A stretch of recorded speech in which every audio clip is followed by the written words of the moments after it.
The following episode is sponsored by Big Boy Bamboo, a t-shirt company made with all shapes and sizes in mind. No more ordering t-shirts from companies who think extra large is inclusive. At Big Boy Bamboo, you can order from small to 8XL and up to 4XLT for anyone who's taller than me. Use code UNSHUT10 for a 10% discount on your next order. 10, because if you listen to this podcast and you support inclusivity, then baby, you're a fucking dime. Feel good, look good, Big Boy Bamboo. No one ever says, hey, Mr. Fireman, what is the fucking best thing you've ever seen?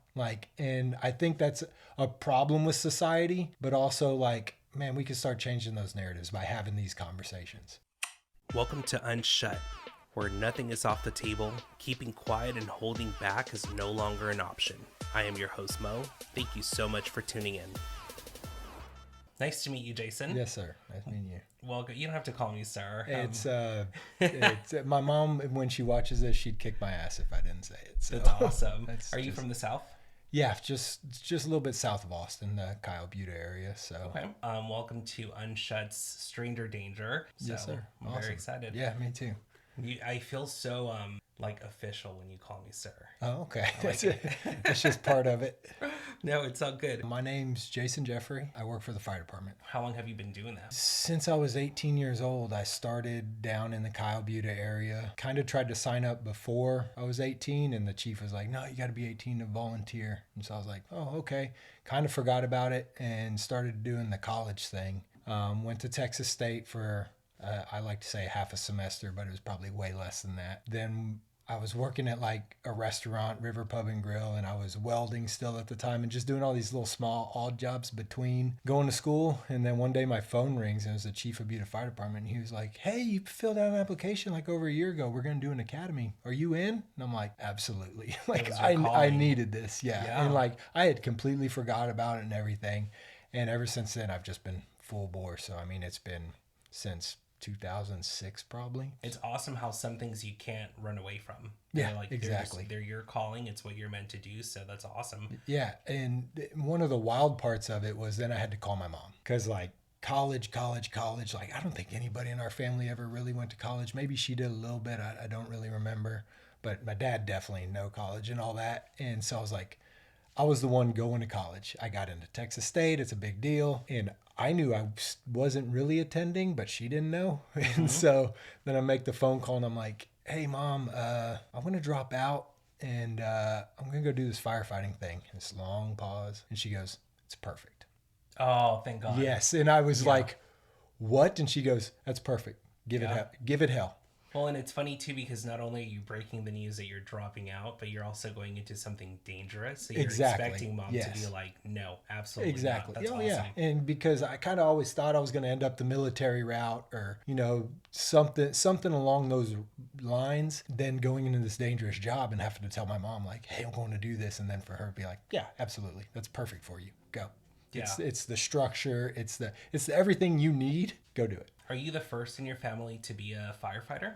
I have a great granddad from Iowa that was really cool. My grandmother gave me a certificate that he had that was captain of the fire department in Grand Junction, wherever the little town was up there. But I never knew him or knew anything like that. I would consider myself a first generation fireman essentially, but. Well, I know you already talked about how it came back about, but what interested you about being a firefighter in the first place? In the first place was a couple of guys that were a little bit older than me in high school. I remember them walking around school with a pager, and if that went off, they got to leave and go help people. I didn't see the go help people part of it. I saw that I got to leave school.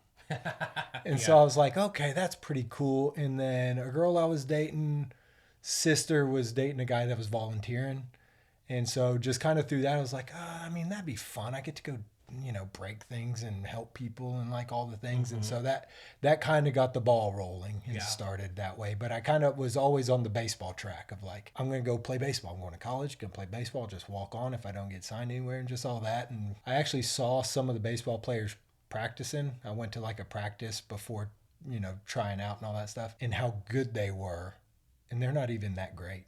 But how much better they were than me, and they're not even that good in the big scope of things. And I was like, the amount of work that it would take me to get to there, for something that I fell off that real quick. And then I was just kind of in that lost mode of, man, what am I going to do with my life? I'm busting tables, I'm welding, I'm doing this, I'm doing that. And then boom, that phone call. You're like, oh, I guess Changed it is. everything. Yeah. I guess it is. So, I mean, originally it was so I could get out of school. And then next thing I know, it's a real thing. So something you said I want to pay attention to, because going through your Instagram, of course, like a stalker, I noticed that you would post a lot of stuff like breaking shit or doing something that really, it brought out the kid in you. And I want to point that out because I think to a lot of people, they'll probably be like, oh, really? Like, that's such a stupid idea to get into something, right? But I do think it's very valid to say that the people that are enjoying what they're doing are the people that are actually making a fucking change. I've been lucky enough to find myself in a circle. Me and my group are real big about circles. And I mean, I don't know how you know Dakota and stuff like that, but like being in that circle of just high level people has really changed my outlook on everything. And the biggest thing is they're just all passionate about what they do and how they do it. And firefighting, to me, it's the best job ever. I can't imagine doing anything else. And part of it is break shit. I get to go break things. It's the passion, it's the drive, it's all that wrapped into one. So I want to talk about Dakota real quick. I would have never thought that anyone who had a platform like his would come into a room and not want to announce it, if that makes sense. Yeah, and he's one of the most humble people I've ever met. And like, my brother gave me his book years before I ever met him, and I read it and I'm like, oh, that's a pretty cool damn story, because I liked all the old military stories and army and just all that stuff. Really always fascinated with me. Then one day I get a text message from a friend and also from a chief of mine saying like, hey, this Dakota guy wants to become a fireman, and you know, he just wants to know the steps, how to do this, how to do that. And I'm like, oh, okay, cool. And I've done this for a ton of firemen. Like, I get text me, hey, my son wants to be a fireman, how does he get started? Boom, here you go, just send it off. So I do that all the time, didn't think anything of it. One day my phone rings and it says Dakota Meyer, and I'm like, that's weird. I read a book about a guy named that one time, and I talked to him on the phone, and turns out we were doing a training evolution like a few weeks later, and I'm like, hey man, we're doing like live fire evolution in a few weeks, come up, you can watch the whole thing, we could discuss stuff and be a thing. And then sure as shit, like the truck door opens up and like Dakota Meyer walks out. I'm like, oh my god, like that's him. And he was the most humble, down to earth. He shook everybody's hands. He did the thing. He didn't even say like, hi, I'm Dakota Meyer. Didn't even do that. And you're like, okay, these are my people. Like, this is the type thing. And then like, he took me under his wing, and we've just been rocking and rolling ever since. And like, it's been phenomenal. He's a beautiful, amazing human being. Very abrasive, but he's very blunt. And I'm kind of the same way. Most of our group, we just call each other out on bullshit. Mm-hmm. And that's what I love most about us is like, if you're fucking up, they're going to tell you. Yeah. And like right off the bat, like, hey, go be a better father. Stop being a shitbag. 1,000%. Like, go home and be with your daughter. Yes, sir. Yeah. I gotcha. Roger that. You're right. I should be at home. Well, and it comes with more value when you see the people in your circle constantly trying to better themselves. Oh yeah. It's not someone just telling you, hey, go be a better father because they're judging you. It's because you see the work they put in too. I know that was another thing that really fascinated me about him, was the fact that he was volunteering in the fire department. And you would think that someone who's accomplished what he's accomplished, they didn't have anything else left to give. Right? Like what other accomplishments could you have? You're going to write another book. What could you possibly do outside of what you've already accomplished? And he's still fucking killing it. It's just about helping people with it. Yeah. 100%. And he has a little bit of a problem with authority, is what it is. Yeah. I mean, understandably, when you read his book, like, oh, I'd have a problem with authority too. And the end goal for him and most of our group is get better, help people. Like, that's it. His dash explanation to me shook me for weeks. I had never thought about it. It's always been just in me of like the adventure, oh, that sounds interesting. Just when you message me, same thing of like random off the wall. I've followed you for a little while. Just get this message. Hey, I do a podcast. I do this. I want to have you on.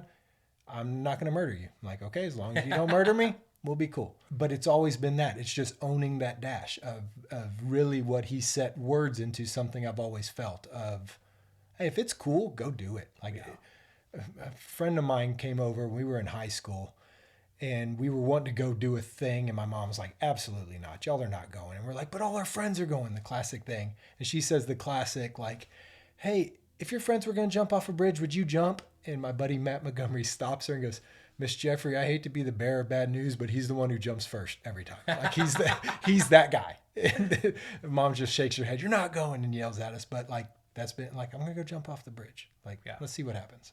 Well, fun fact, I was actually going to DM you maybe 6 to 8 months ago. I was doing on a different Instagram page, our family's company page. I was doing like 15 questions with business owners. So I was going around doing interviews just to create content. And I had been dying to do like a ride along. Like it's been something that I wanted to do even like 2 years ago, like just to do an interview with someone that I could get in a fire truck and do questions with a firefighter. And I also wanted to do it with a cop. Yeah. And so you've been on my radar for a minute because I awesome. don't really know. I mean, I follow a couple of other firefighters, but even though it is stranger danger, I'm also still not trying to like have a complete random into my house. Yeah. And so I was like, well, he knows someone I know in person and I know Dakota Meyer in person. So I know he won't try to kill me. I don't think that would be a good thing. No. So yeah, I mean that's cool. I like it. Anytime you want to come do a ride along, we do them all the time. Yeah. Like all the time. So what's the craziest shit you've seen? Kids is the big thing with a lot of firemen and cops. So those are the ones that set in hard. People mutilated beyond what you can even imagine. Like if I really went into the shit that firemen and cops have to see on a daily basis over a 30-year career, like most people don't really want to hear that. The one good thing about our job is we also get to see some of the greatest things in the world too. Like so what? You get to see the car wreck that people should be dead and everyone's fine. We ran one back years ago when I worked for Buda of a convertible Mustang up underneath an 18-wheeler, and you're like, oh, this is dead. Like every time when we pick up the 18-wheeler, we pull the car out and there's a pregnant lady. Somehow her seat broke and she's laying there in a big belly, and you're like, ma'am, like you're still thinking she's dead, and she's like, oh, thank God, I was in shock and I couldn't talk. Now that I'm out from underneath this, I can now talk. So now you're seeing the beauty of God's work, or the whatever you believe in. Like you see the beauty of some amazing stuff as well, and people helping people. Like that's a huge deal. And when we get there on scene and there's already some random stranger pumping chest on a 80-year-old lady on the square, and you start pumping chest and you shock her and she comes back, and you're like, if he wouldn't have done that, by the time it took us to get here, she'd be dead. And so you get to see the good in humanity too. Always look for the good. No one ever says, hey, Mr. Fireman, what is the fucking best thing you've ever seen? Like, and I think that's a problem with society, but also like, man, we could start changing those narratives by having these conversations. What do you guys do in your department? Like I know in police officers, they'll offer like therapy or things like that. Is it similar with firefighters as well? Yeah, we definitely have therapy, and through the city you get the EAP, the Employee Assistance Program, and then we got Tanya Glenn, who's somebody we can call anytime, and she's one of the top PTSD psycho doctors. I don't know the technical terms of all that, but she's an amazing human being, and she's at the drop of a hat. If you're having an issue, me being your boss, I go, hey man, let's go talk to Tanya Glenn, and boom, next thing you're off. And the city just gets a bill with a number on it, not your name, not anything. So it's very quiet, hush hush and all that. But I tell you, the biggest way we deal with it, and sometimes it can be looked as sick and cynical and stuff, but sitting around the kitchen table and afterwards you're like, oh dude, did you see the way the hand was over there? And if you were an outsider looking in, you'd be like, these dudes are fucked up. But that's our way of coping with it.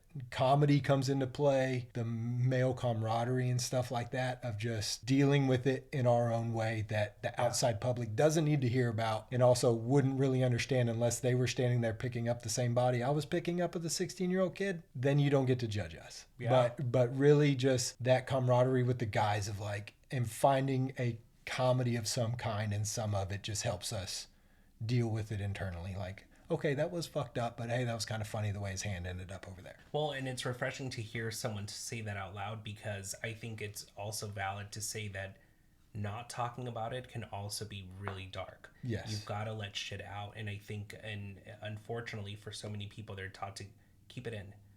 You don't need to talk about it, right? You go home, you don't talk about it. But even like what you're saying with your buddies, the people that you have actually walked through those situations with, like, that's important. That's important for you guys to just let it out. Why hold it in? Yeah, and I mean, there's some things we definitely hold in. Secondary PTSD is a thing. If I went home every day and told my wife, hey, you should have seen this, like that can start messing her up too. Not mine. She's pretty much a rock star, but it does happen quite a bit of secondary PTSD of family members just having to hear the shit we have to go through all the time. And also, it's good to have a circle outside of the fire service too. Like, I mean, Dakota's in, but like I can call Dakota, I can call Brandon. I got a couple guys that at a drop of a hat that aren't really in the same fire service I'm in, like my close brothers I have to work with, just call them up. After Dakota did his thing, we're diving into the lake and saving the guy drowning and all that big story. You can find it on Rogan's podcast and all that. But after that, I was one of the first phone calls he made. Bro, you're not going to believe this. And then the stuff he had to deal with afterwards with little bit of not PTSD, but just thought process stuff of, hey, how could I have done this better? Da, da, da, da. We got to walk through those things. And like, it's just having that inner circle, as we've discussed before, is super healthy for having a good mindset. Do you know how much your suit weighs? Yeah, roughly 75 pounds, kind of dry.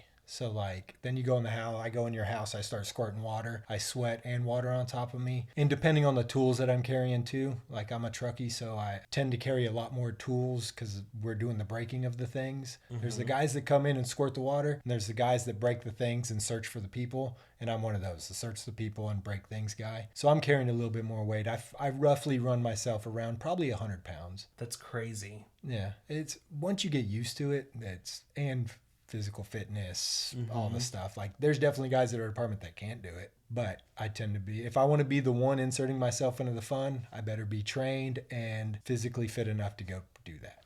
Does it drive you crazy that there are people that are in that field who can't carry like the same weight that you can, or that can run, or like that aren't, like, how can I say without not being like rude about it, but like someone that's just not physically fit to do the job, but you are? Does that annoy you? Absolutely. Yeah. Like that's one of those things that it really gets under my skin. Someone told me one time something that made it a little bit easier for me to digest is like, maybe that's their 100%. So I don't want to like take it away from them, but you did sign up for a job that is super sketchy to where you're going to be asked to do some things that you better be physically fit for. And it's, the fire service does kind of do a bad job. Policing is the same way of, it breeds complacency a little bit. And also really discipline is the core value of it, because usually when you go through fire academy, they're kicking your butt. You're doing push-ups, pull-ups, running, da da da. And you're like, I'm going to take over the world and I'm going to be the best fireman in the world. And then you go work for your department and you go through your rookie school and same thing. They're kicking your butt. You're doing push-ups, working out, doing all this stuff. And then you hit the floor and you're actually on the fire truck, and it could be 4 or 5 months before you ever see a structure fire, a year.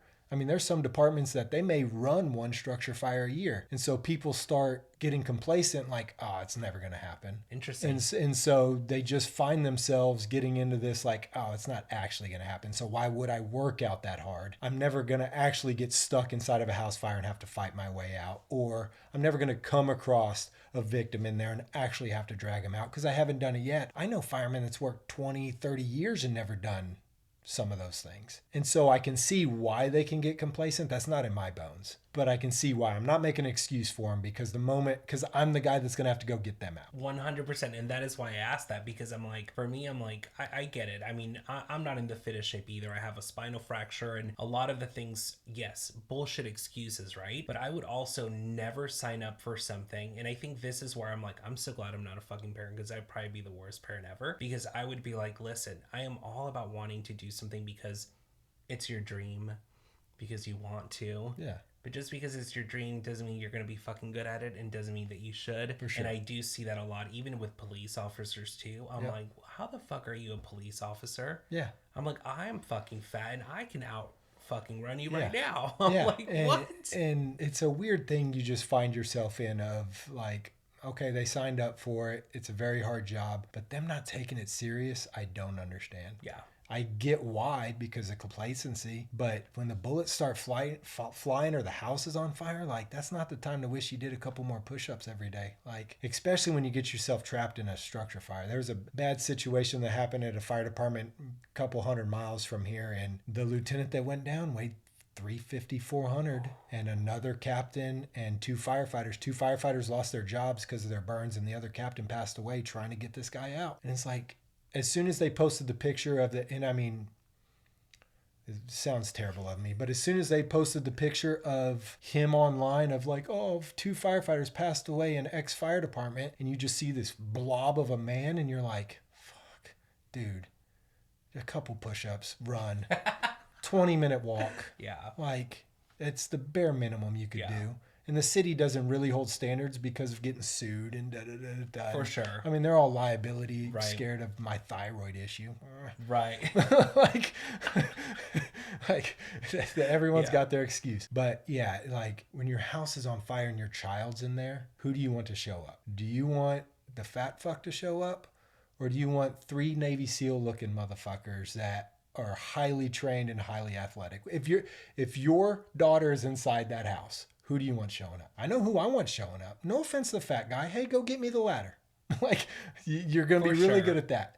But I want the bad motherfuckers to show up to my house. 1000%. And I'm not even saying this because of even trying to be funny, but like with my poodles, right? Like, I would want someone that can help me with my dogs. Oh, animals If are my a leg- huge thing. Yeah, 100%.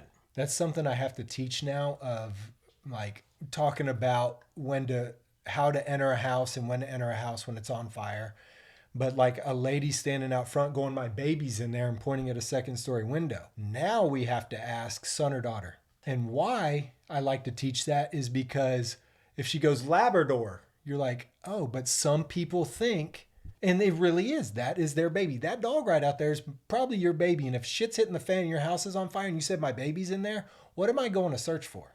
Oh my gosh. No, that is, I would have, but this is why I love these interactions, because I do believe that you can really learn from talking to strangers, from talking to someone who you don't know absolutely nothing about. Yeah.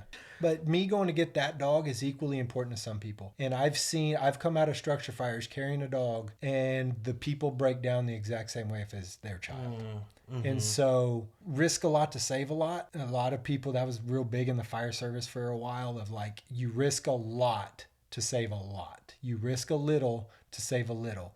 But my interpretation of a lot and a little is different for every different person. Love that. So I need to give 110%, no matter if it's your special coffee pot that's in there. Pictures, and like, I mean, let's just say that's a picture of your mother on the wall and she died a year ago, and that's the only picture you have of her. Is that really important to you?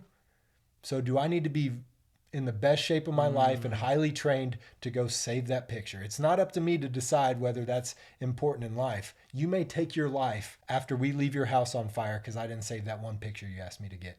Now, did I do you a favor or not? Since we're on the topic of like, saving family members or kids or anything like that, you've got kids of your own. Mm-hmm. You've got 2, Mm-hmm. right? Is it true what they say that the second one is always the wildest? Oh my gosh. Yeah, that's like, me and my wife talked about it last night. Like, a video popped up on Facebook of our youngest or our oldest crawling across the floor. God, she was so cute, so loving, and she still is. And our oldest is a terrorist. I mean, our youngest, the second child, utter terrorist. And we haven't figured out what discipline works with her. Like, we've tried the spanking, spank. She just turns and looks at you, and you're like, Yeah. oh my God. And then you're like, okay, go to your room. Nothing. She's just sitting there. She's like, I'm good, dude. Like, we take away all her toys. Don't care. Like, we just haven't found anything. She's Nothing faces her. no. And I mean, it's a funny thing to say, but she's either going to run the prison yard or a company someday, because like, she is that person. I love it. It's Yeah. funny because, and again, I don't have kids, so I can only compare to my pups, right? 100%. The oldest is very majestic. Yes. She's likes to observe. She likes to protect. Then you've got the youngest one, who is like, first of all, you just heard her bark. She doesn't even know what her bark sounds like. Yeah. She's like barking and howling at the same time. She's a fucking mess. And it's funny because every morning the older one, she'll get up and she stretches. She walks around. She runs out like a bullet, hits the wall because she's sliding all over the place. And so it's just so funny to me how those roles really do, but I always like to ask parents if that's the case in their home. 100%. Now, it was for some reason different with me and my brother. I have a younger brother. He is a sweetheart and more mellow and chill, and I was a psychopath. So like with my mother, unfortunately, it was roles reversed. Nice. But definitely you're gonna have one and the other. Like what part they show up, majority apparently is the second child, and I think that's God's way of telling you, like, because if we'd have had our second one first, we wouldn't have two. You would have tapped out. Yeah, done. Like she was a pain from day one. Every stage, like you can't wait to get out of it, and then you realize like, oh, it's gonna get easier. No, it just gets different. Nothing's easier. It just gets different. When they're a baby, they're useless, and you're feeding them and you're doing all the thing. But now they talk back to me and they like yell no, and you're just like, you get infuriated, and you're like, I'm gonna strangle this kid. But like self-control, thank God. For sure. But like it is, yeah, it just gets different. And then I asked one of my chiefs, one of my best friends, almost a father figure. I was stressed out, anxiety, heavy driven with my oldest, and I said his daughter was like graduating high school, and I was like, when does it get easier?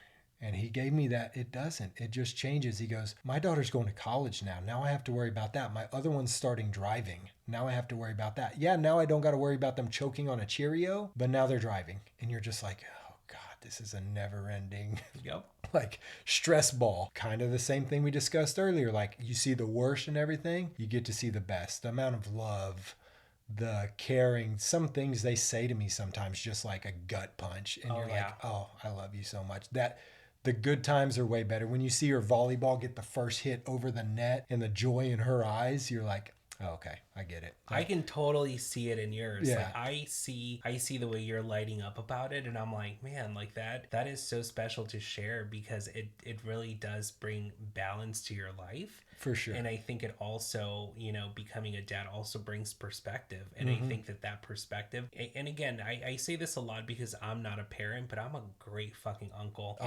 Man, like that, I always wanted to be a dad until I became an uncle. I became an uncle, and it gave me this fulfillment. I never really thought about it again, but it's awesome because I feel like we really do become combined efforts of who we interact with. And I think that even though they bring you chaos, they also bring you this softness. Yeah.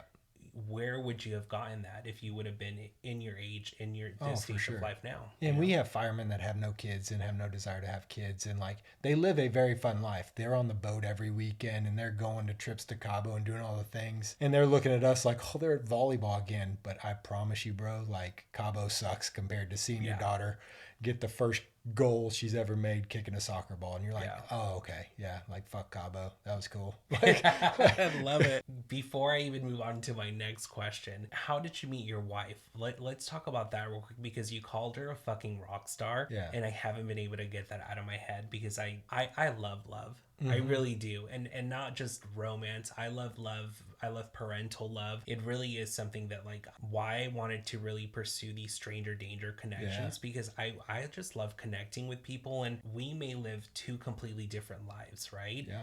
We may have different lifestyles, different religion, different beliefs, but that doesn't mean that we cannot connect. And I am learning so much about you, and I'm grateful. But how did you meet your wife? Through a friend I was living with just called me one night, and at the time I was kind of not giving up on girls, but I was just like taking a major break from like that being my focus, because like from as soon as I hit puberty to that point, it's just, that's all, your mind's all consuming over that. And so I was going through EMT school and a couple other things, and I'd kind of dicked over this girl that I had a lot of feelings for. And then after we sealed the deal, you would say, I was like, all right, later, and like left. And she turned and she looked at me and she's like, you're a fucking asshole. I'm like, what do you mean? And she's like, you've been pursuing me for 8 months. And then this, and like, you finally seal the deal and you're out. And then I just had this like come to Jesus meeting of like, dude, you are an asshole. You need to get your shit figured out, straightened out. Like, you're going into the fire service. You're like, things are starting to look up. You need to figure this out. And then my boy Nick, who I was living with at the time, he's like, hey dude, let's go out. And I hadn't been out in months. It's like, let's go out. I got a friend that's having a party and da-da-da. And I'm like, dude, I'm not into it right now. Not my thing. And then he talked to me and he was like, at least just drive me home. I'm like, okay. So we go out with them, and then there's my future wife sitting there, and we're playing beer pong back in the day. And me and my boy Nick are just running the table and like looking like rock stars at this house. I guess I don't know what she saw in me other than I'm amazing at beer pong. And so we kind of got to talking a little bit. And one of the girls I went to high school with was one of her sorority sisters. So we had a little bit of a connection. And also, same guy that kind of got me into the fire service was dating her at the time. And so she kind of knew him. And so just this little connection. Then we were ready to leave. And so, like, I'm walking out, and my boy Nick starts just making out with this chick on the other side of the truck. So I'm just kind of sitting there like this. And I tell the story. My wife tells it separately. But Rachel comes running out, like sprinting out of the house, like, where'd he go? Pew! And then she sees me and she cool walks over. And she goes, you gonna give me your number? I was like, I guess so. And so then it was game over from there. So there is definitely power in letting go of some control. Yeah. I think sometimes when we get to a place in life when we're like, all right, those desires that we have been pursuing, those ideas that we've created in our mind of what our life should have looked like, when we let go of that, it's crazy how things just fall right into place. Yeah, she's a freaking rock star. Are you able to be a firefighter anywhere in the U.S. or is it just by state? How does that work? It's kind of by state. Texas is one of those oddballs. There's IFSAC SEALs, and I don't know what IFSAC fucking means, but little SEALs that I can take to Colorado. And as long as I bought my SEALs when I went to Fire Academy, I can give those to them. And if they recognize it, now Florida doesn't recognize like any SEALs. You have to, if you're going to be a fireman in Florida, you have to go through Fire Academy in Florida. Texas is one of those odd states that most places accept, including Canada. So Texas is like the only place. We get a ton of Canadians coming to Fire Academy in Texas due to the fact that their standards are the same as Canada's and they mesh. So that is a fun fact I did not know. Yeah, a lot of Canadian firemen come down here to get trained because I guess to go to a fire academy in Canada is like a 7-8 year wait, last I heard. And so maybe not anymore. The fire service has gone kind of bonkers. But yeah, they can come down here and get it done in a year and they go back up there and start applying for jobs. So how'd you get into hunting? Just as a child, like kind of grew up partially ranching, farming, all that, and that just kind of leads into harvesting deer for food and stuff. Like that was a big thing for our family. We ate a lot of deer meat growing up, so went a long time without getting to do it. Once my parents got a divorce and just the opportunities weren't there for a while, and then just met some guys through the fire service and get back into it. So what do you do after you hunt an animal? Do you take it somewhere? Do you do the butchering yourself? So most people, I would say, I don't know, I'm just speaking in generalities. Most people I know, they take it to someone and they butcher it for them and they get the little packages of ground meat and all that. But I like to do it myself. So I like field to table. I've done it all. My girls eat it all the time and they help me doing it, or they help me do it, process it and all that stuff. And they learn bones and ligaments and all it. Yeah, it's amazing for what it does for my family. Fun fact, I've actually never even shot a gun in my life. Wow. Yeah. Dude, that's being here in Texas, that's rare. Yeah, I don't hear that a whole lot. My wife doesn't like pistols. Like her dad shooting all the guns growing up was like, you're going to learn how to shoot it. And I mean, she shot one and just the power and the smallness of it and everything, just you give her a shotgun, now she's a psychopath. But like the pistol thing, just she doesn't do it. And so we have a shotgun for her, which is nicer for me. She doesn't got to aim, like cover the door, bang, bad guy's dead. So absolutely, it's perfect for me. I think I'm turning straight into this conversation. I'm like, this is fucking good. Yeah. Like, testosterone's working. Yeah. Is the whole calendar thing true? Do fire stations really do that? Yes, they did one in Georgetown few years ago, but it was for the combat challenge team. So that thing you saw Dakota do recently where you run up the tower, come down, drag the dummy, all that. Jared Johnson, he's #1 in the nation, like 7 years running or something like that. He worked for Georgetown. He now works for Austin. And when they started their team in Georgetown, they needed funding for the gear. The race gear is different than just your regular gear. The boots are different. The helmet's different. They needed to get outfitted to go do this race. And so they got together and a bunch of them just took a bunch of pictures of each other awkwardly and they put it out there, and they made more money than you can imagine. They just go sit on the square next to the winery. The weird part was then you'd run a medical call on an old lady and she'd be like, you're Mr. February right there. I say, you're on the calendar. Can you go sign it? And you're like, ma'am, you're having a heart attack. Chill out. And like doing it in your own town was a little messed up that we didn't think about. Like, that is awesome. Most of the calendars, though, you see of firemen are not firemen. That's all models that they make pretty. But yeah, they had a legit one here in town. What month would you be if you were? Whatever's the shortest month. No one wants to look at me. I'll just... If you were to do another calendar shoot with the station you're at now, what would that money that you would raise, what would that go to? If you could pick. Probably workout equipment for the stations. Just like if they're, which we are very blessed in our city. We have the top of the line workout equipment. We have the top of the line apparatuses. They spare no expense to make sure that the equipment's not the lacking side of our job. I wish they'd put a little bit more emphasis on some other stuff, but that is what it is. But our stations are top of the line. The fire trucks we ride around on, they're the Lamborghinis of the fire service. Like we don't hurt for any of that stuff. But if I had to, or, I'd put it into the training budget of like, hey, send some of these younger guys, which once again, our department is amazing. Like if we want to go to training, they send us to training. Like, so we don't lack there either. So maybe some of the smaller departments around here that don't get that, go to, Florence, Gerald, stuff like that and help those guys out. Well, I mean, all we need is 12. How many are there in your station? My crew is 5, so 15 at our station. Oh, shit. Yeah. Okay. Damn, so 3 would need to get cut. Yeah, I'll be nice. There's a whole shift that would be cut. The other 2, we'd be all right. The 2 shifts, we'd be all right.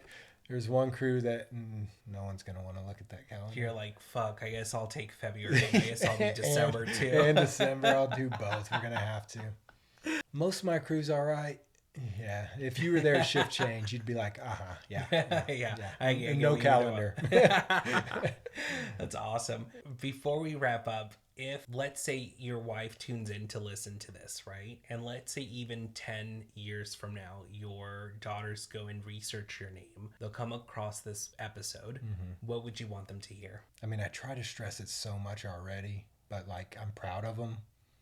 I love them. It doesn't matter what you do in life. Have fun. Like, do things like this. Say yes. Protect yourself. Bring a gun. If you're meeting a stranger, don't do that.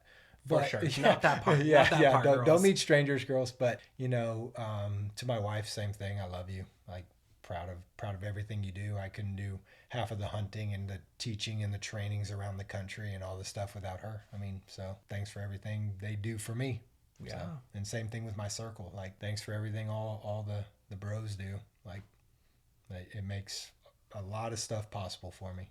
I got to see an edgy side of you, a soft side of you. I got to see your humor. And something I told you through Instagram the day that we talked, I'm like, I would have never have guessed that you had this humor had I have not sent you this DM. Another thing in our line of work is you may run across a bum on the street that is the nicest, coolest person ever. Yeah, so. And also just a message to your kiddos and wife when they listen, trust your gut too. Turned out it worked out in my favor because you're fucking awesome. I love the realness you brought, and I appreciate it. Yeah, thanks for having me on, and like it was fun. It was good. Thank you for being here. 100%. Stranger danger. Yes, sir.